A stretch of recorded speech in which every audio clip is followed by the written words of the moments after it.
امام بخاری سفر پہ جا رہے تھے اور امیر آدمی تھے، 6 لاکھ اشرفیاں اس زمانے میں آپ کے پاس تھیں، یہ چھوٹا سرمایہ نہیں تھا، کشتی کا سفر تھا۔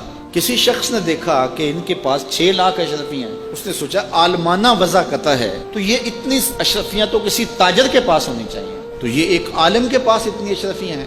اس نے کہا کہ چلو ایک طریقہ ہاتھ آ گیا، میں ذرا کوئی ہیلا کرتا ہوں اور یہ پیسے میں خود حاصل کر لوں۔ تو اس نے شور مچا دیا کہ میری 6 لاکھ اشرفیاں چوری ہو گئی۔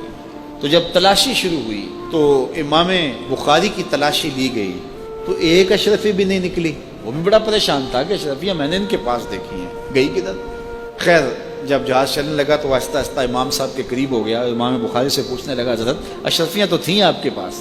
فرمایا جب تم نے الزام لگایا نا، اور مجھے پتہ ہے کہ تم نے الزام کیوں لگایا، میری وجہ دیکھ کے تم نے میرے سے ہتھیانا چاہا تھا تو میں نے چپکے سے وہ اشرفیاں سمندر میں پھینک دی تھی۔ تو کہا حضرت اتنی زیادہ اشرفیاں اور سمندر میں پھینک دیں؟ کہا ہاں۔ کہا کیوں پھینکی؟